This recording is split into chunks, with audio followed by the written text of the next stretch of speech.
மனுஷகுமாரனுடைய ஊழியம். பின்பு அவர்கள் எருசலேமுக்கு பிரயாணமாய் போகையில் இயேசு அவர்களுக்கு முன்னே நடந்து போனார். அவர்கள் திகைத்து அவருக்கு பின்னே பயத்தோடே போனார்கள். அப்பொழுது அவர் 12 அழைத்து தமக்கு சம்பவிக்கப் போகிறவைகளை அவர்களுக்கு மறுபடியும் சொல்லத் தொடங்கினார். இதோ, எருசலேமுக்கு போகிறோம். அங்கே மனுஷகுமாரன் பிரதான ஆசாரியரிடத்திலும் வேத பாரகரிடத்திலும் ஒப்புக் கொடுக்கப்படுவார். அவர்கள் அவரை மரண ஆக்கினைக்குள்ளாக தீர்த்து புறத்தேசத்தாரிடத்தில் ஒப்புக் கொடுப்பார்கள். அவர்கள் அவரை பரியாசம் பண்ணி அவரை வாரினால் அடித்து அவர் மேல் துப்பி அவரை கொலை செய்வார்கள். ஆகிலும் 3ஆம் நாளிலே அவர் உயிரோடே எழுந்திருப்பார் என்றார். அப்பொழுது செபதேயுவின் குமாரராகிய யாக்கோபும் யோவானும் அவரிடத்தில் வந்து, போதகரே, நாங்கள் கேட்டுக்கொள்ளப் போகிறதை நீர் எங்களுக்கு செய்ய வேண்டும் என்று விரும்புகிறோம் என்றார்கள்.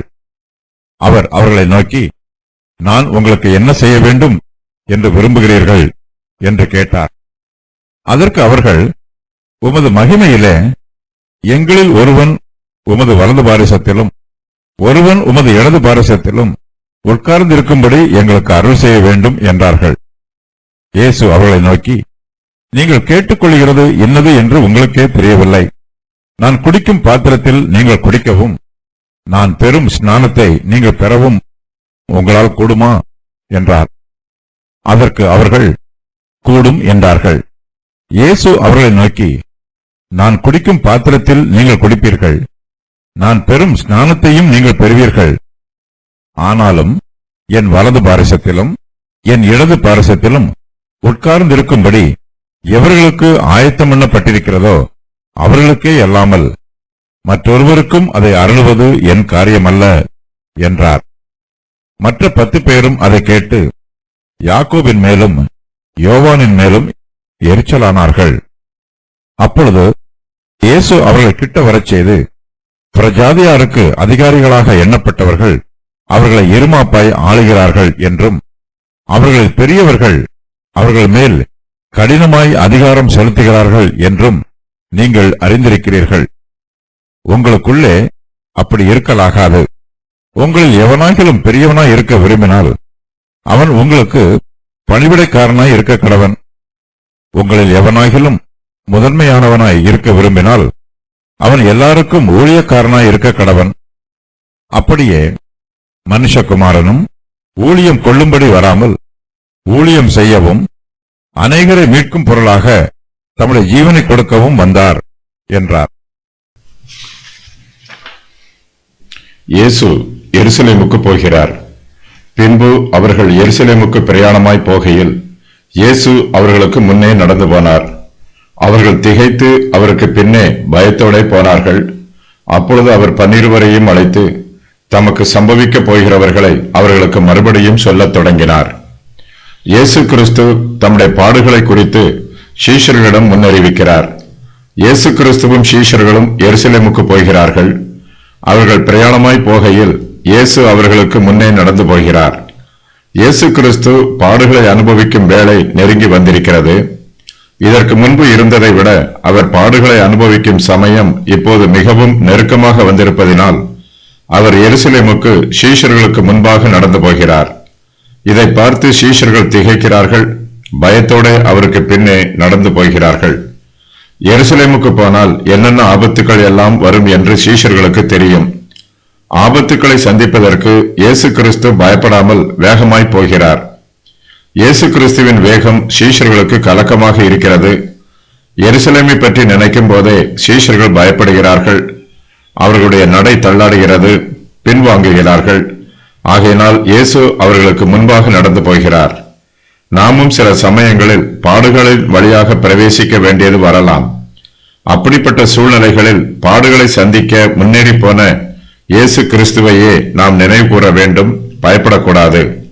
இயேசு கிறிஸ்து தங்களுக்கு முன்பாக நடந்து போனதினால் சீஷர்கள் திகைக்கிறார்கள். ஆபத்து வருமென்று தெரிந்த போதிலும் இயேசு சந்தோஷமாகவும் மனக்குழப்பம் இல்லாமலும் தெளிவாகவும் இருக்கிறார். இயேசு கிறிஸ்துவின் தைரியமும் மன உறுதியும் சீஷர்களுக்கு திகைப்பாக இருக்கிறது. இயேசு கிறிஸ்துவின் சீஷர்களோ பயத்தினால் சோர்வடைந்திருக்கிறார்கள். இயேசு கிறிஸ்துவுக்கு பின்னாக அவர்கள் நடந்து போகும்போது அவருடைய உள்ளத்தில் திகைப்பும் பயமும் நிறைந்திருக்கிறது. இயேசு கிறிஸ்துவின் தைரியம் சீஷர்களுடைய ஆவியில் கலக்க வேண்டும். அப்போதுதான் சீஷர்களின் பயம் தெளியும். சீஷர்கள் பயத்தை இயேசு கிறிஸ்து நீக்குகிறார். தமக்கு என்ன சம்பவிக்கும் என்பதை அவர்களிடம் மறுபடியும் சொல்லுகிறார். இயேசு கிறிஸ்துவின் வார்த்தையில் மாற்றம் எதுவுமில்லை. தமக்கு என்னென்ன சம்பவிக்கும் என்பது இயேசுவுக்கு தெளிவாக தெரியும். பாடுகளையும் வேதனைகளையும் எதிர்பார்த்தவராக இயேசு கிறிஸ்து தைரியமாக முன்னேறி செல்கிறார். தம்முடைய சீஷர்களுக்கு இயேசு கிறிஸ்து எதையும் மறைக்க விரும்பவில்லை. ஒளிவு மறைவு இல்லாமல் தமக்கு சம்பவிக்க போகும் பாடுகளையும் வேதனைகளையும் இயேசு தமது சீஷர்களிடம் சொல்லுகிறார். 3ஆம் நாளில், இதோ எருசலேமுக்கு போகிறோம். அங்கே மனுஷகுமாரன் பிரதான ஆசாரியரிடத்திலும் வேதபாரகரிடத்திலும் ஒப்புக் கொடுக்கப்படுவார். அவர்கள் அவரை மரண ஆக்கினைக்குள்ளாக தீர்த்து புறதேசத்தாரிடத்தில் ஒப்புக் கொடுப்பார்கள். அவர்கள் அவரை பரியாசம் பண்ணி அவரை வாரினால் அடித்து அவர் மேல் துப்பி அவரை கொலை செய்வார்கள். ஆகிலும் 3ஆம் நாளிலே அவர் உயிரோடு எழுந்திருப்பார் என்றார். இயேசு கிறிஸ்துவின் சீஷர்கள் திகைப்போடும் பயத்தோடும் அவருக்கு பின்னால் போகிறார்கள். அவர்களுடைய பயத்தை இயேசு கிறிஸ்து நீக்குகிறார். மனுஷகுமாரனை பிரதான ஆசாரியரும் வேதபாரகரும் கொலை செய்வார்கள். ஆகிலும் 3ஆம் நாளிலே அவர் உயிரோடு எழுந்திருப்பார் என்று இயேசு தம்முடைய சீஷர்களுக்கு தமது உயிர்த்தெழுதலை வெளிப்படுத்துகிறார். இயேசு கிறிஸ்துவின் பாடுகள் அவருக்கு மகிமையை தருகின்றன. அவருக்கு சொந்தமானவர்கள் எல்லோருக்கும் இயேசு கிறிஸ்துவின் பாடுகளும் மரணமும் ஆசீர்வாதமாக நியமிக்கப்பட்டிருக்கிறது. இயேசு கிறிஸ்து இனிமேல் நடைபெறப் போகும் பல சம்பவங்களை முன் அறிவித்திருக்கிறார். அவைகளில் தம்முடைய பாடுகளை குறித்து இந்த வசன பகுதியில் அவர் பிரதானமாக கூறுகிறார். இயேசு கிறிஸ்துவின் தீர்க்க தரிசனம் ஒருபோதும் தவறுவதில்லை. தம்முடைய மரணத்தை மாத்திரமல்ல, அதோடு தொடர்புடைய தம்முடைய பாடுகள் அனைத்தையும் இயேசு முன்னறிவிக்கிறார். எருசலேமில் தமக்கு இவ்வளவு பாடுகள் நேரிடும் என்று தெரிந்தும் அதை சந்திப்பதற்காக முன்னேறி போகிறார். இந்த தீர்க்க தரிசனத்தில் 10 காரியங்கள் அடங்கியிருக்கிறது. அவையாவன: இடம் எருசலேம், பிரதான ஆசாரியரிடத்திலும் வேத பாரகரிடத்திலும் ஒப்புக் கொடுக்கப்படுவார், அவர்கள் அவரை மரண ஆக்கினைக்குள்ளாக தீர்ப்பார்கள், புறதேசத்தார் இடத்தில் ஒப்புக் கொடுப்பார்கள், புறதேசத்தார் அவரை பரியாசம் பண்ணுவார்கள், புறதேசத்தார் அவரை வாரினால் அடிப்பார்கள், புறதேசத்தார் அவர் மேல் துப்புவார்கள், புறதேசத்தார் அவரை கொலை செய்வார்கள். 3 நாட்கள் அடக்கம் பண்ணப்பட்டிருப்பார். 3ஆம் நாளிலே அவர் உயிரோடு எழுந்திருப்பார். செபதேயுவின் குமாரர். இயேசு கிறிஸ்துவின் சீஷர்களில் இருவர் தங்களுடைய ஆசைகள் நிறைவேற வேண்டும் என்று விண்ணப்பம் பண்ணுகிறார்கள். இந்த சம்பவம் மத்தேயு 20:20 வசனத்திலும் விவரிக்கப்பட்டிருக்கிறது. மத்தேயு எழுதின சுவிசேஷத்தில் இந்த விண்ணப்பத்தை இவ்விரண்டு சீஷர்களின் தாயார் இயேசு கிறிஸ்துவிடம் கேட்டதாக எழுதப்பட்டிருக்கிறது. ஆனால் மார்க்கு எழுதின சுவிசேஷத்திலோ இவ்விரண்டு சீஷர்களுமே இயேசு கிறிஸ்துவிடம் தங்களுடைய விண்ணப்பங்களை ஏறெடுக்கிறார்கள். ஒரு சிலர் தங்களுக்கு கொடுக்கப்பட்டிருக்கும் ஆசீர்வாதங்களை சரியாக பயன்படுத்துவதில்லை. வேறு சிலரோ தங்களுடைய ஆசீர்வாதங்களை தவறாக பயன்படுத்துவார்கள். இயேசு கிறிஸ்துவிடம் எதை கேட்டாலும் அதை அவர் தங்களுக்கு அருள்வார் என்று இவ்விரண்டு சீஷர்களும் எதிர்பார்க்கிறார்கள். இவர்களுடைய ஆசைக்கு அளவே இல்லை. இயேசு கிறிஸ்துவின் மகிமையில் இவர்களில் ஒருவன் அவருடைய வலது பாரிசத்திலும் வேறொருவன் அவருடைய இடது பாரிசத்திலும் உட்கார்ந்திருக்கும்படி அருள் செய்ய வேண்டும் என்று வேண்டிக் கொள்கிறார்கள். நாம் வேண்டிக் கொள்கிறதற்கும் நினைக்கிறதற்கும் மிகவும் அதிகமாய் இயேசு கிறிஸ்து நமக்குள்ளே கிரியை செய்ய வல்லவராய் இருக்கிறார். என்றாலும் நாம் வேண்டிக் கொள்வதும் நினைப்பதும் தேவனுடைய சித்தத்திற்கு ஏற்ற பிரகாரம் இருக்க வேண்டும். இவ்விரண்டு சீஷர்களுக்கும் தாங்கள் கேட்டுக்கொள்வது என்னதென்று அவர்களுக்கே தெரியவில்லை. இயேசு கிறிஸ்து உயிர்த்தெழுந்தால் அவர் ராஜாவாக இருப்பார் என்று செபதேயுவின் குமாரராகிய யாக்கோபும் யோவானும் கற்பனை பண்ணுகிறார்கள். அவர் ராஜாவானால் அப்போஸ்தலர்கள் அவருடைய பிரபுக்களாகவும் மந்திரிகளாகவும் உயர் பதவி வகிக்கும் அதிகாரிகளாகவும் இருப்பார்கள். அப்படிப்பட்ட சூழ்நிலையில் இவ்விரண்டு சீஷர்களும் இயேசு கிறிஸ்துவுக்கு மிகவும் நெருக்கமாக மற்றவர்களை விட உயர்ந்த அந்தஸ்தில் இருக்க வேண்டும் என்று விரும்புகிறார்கள். அவருடைய வலதுகரமாகவும் இடதுகரமாகவும் இருக்க வேண்டும் என்பது இவர்களுடைய விருப்பம். இவ்விரண்டு சீஷர்களும் நல்லவர்களாக இருக்க விரும்பவில்லை. தாங்கள் நல்லது செய்ய வேண்டும் என்று விண்ணப்பம் பண்ணவில்லை. மற்றவர்கள் மத்தியில் அவர்களுடைய பார்வையில் தாங்கள் உயர்ந்தவர்களாக இருக்க வேண்டும் என்றே எதிர்பார்க்கிறார்கள். பல சமயங்களில் நம்முடைய ஜெபங்களில் நாமும் எதை கேட்க வேண்டும் என்று தெரியாமல் விண்ணப்பம் பண்ணுகிறோம். நமது பலவீனமும் அதரிசனமும் ஆவிக்குரிய மனக்கண்களை மூடி போடுகிறது. தேவனிடத்தில் நாம் உத்தரவு போடக்கூடாது. அவருடைய உத்தரவுக்கு காத்திருந்து நாம் கீழ்ப்படிய வேண்டும். இதுவே ஞானமான செயல். பாடுகளை சந்திப்பதற்கு நம்மை ஆயத்தப்படுத்துவதே கிறிஸ்துவின் சித்தம். நமது ஜெபமும் கிறிஸ்துவின் சித்தத்திற்கு ஏற்ற பிரகாரமாக இருக்க வேண்டும். பாடுகளை அனுபவிப்பதற்கு பயிற்சி எடுக்க வேண்டிய நாம் மேன்மைக்கும் பெருமைக்கும் ஆசைப்படக்கூடாது.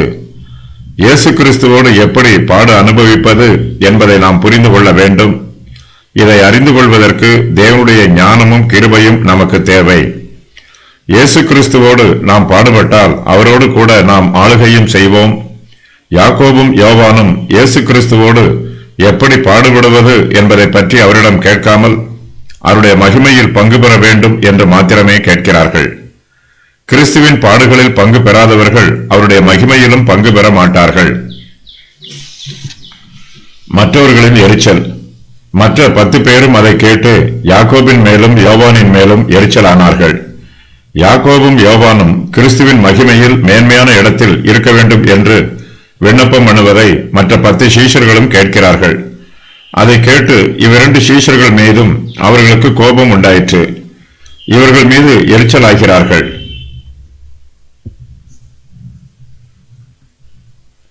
ஏனெனில் சீஷர்கள் ஒவ்வொருவருமே தங்களுக்குத்தான் அந்த மேன்மையான இடம் என்று கற்பனை பண்ணிக் கொண்டிருக்கிறார்கள். தாங்கள் விரும்புவதை இவ்விரண்டு சீஷர்களும் கேட்கிறார்களே என்று நினைத்து இவர்கள் மீது எரிச்சலாகிறார்கள். ஆனால் இயேசு கிறிஸ்துவோ சீஷர்களின் எண்ணத்தை அறிந்து அவர்களை எச்சரிக்கிறார். பணிவிடைக்காரனும் ஊழியக்காரனும். இந்த உலகத்தின் அதிகாரிகள் தங்களுடைய அதிகாரத்தை துஷ்பிரயோகம் செய்கிறார்கள். புறஜாதியாருக்கு அதிகாரிகளாக எண்ணப்பட்டவர்கள் அவர்களை இருமாப்பாய் ஆளுகிறார்கள். மற்றவர்களை இருமாப்பாய் ஆள வேண்டும் என்பதே அவர்களுடைய விருப்பம். ஜனங்கள் மூலமாக தங்களுக்கு என்ன ஆதாயம் கிடைக்கும் என்பதிலேயே உலகத்தின் அதிகாரிகள் கவனம் செலுத்துகிறார்கள். தங்களுடைய ஆடம்பரத்தையும் வசதிகளையும் அதிகாரத்தையும் எப்படி பெருக்கிக் கொள்வது என்பதே அவர்களுடைய எண்ணம். ஜனங்கள் தங்களுக்கு நன்மை செய்ய வேண்டும் என்று எதிர்பார்க்கிறார்கள். ஆனால் அவர்கள் உலகத்தின் அதிகாரிகள் ஜனங்களுக்கு ஒரு நன்மையும் செய்ய மாட்டார்கள். உலகத்தின் அதிகாரிகளைப் போல சபையில் இருமாப்பான ஆளுகை இருக்கக்கூடாது. போதகர்கள் மேய்ப்பர்களாக ஊழியம் செய்ய வேண்டும். தங்களுடைய சபையில் உள்ள ஆத்துமாக்களை ஆடுகளாக நினைத்து அவர்களை பராமரிக்க வேண்டும். அவர்களை அமர்ந்த தண்ணீர் அண்டையில் வழிநடத்தி ஆதரிக்க வேண்டும். அவர்களுக்கு போஜனம் கொடுக்க வேண்டும். ஊழியக்காரர்கள் அவர்களுக்கு ஊழியம் செய்கிறவர்களாக இருக்க வேண்டும். ஒரு சில போதகர்கள் தங்கள் விசுவாசிகளை ஆடுகளாக பார்ப்பதற்கு பதிலாக குதிரைகளாக பார்ப்பார்கள்.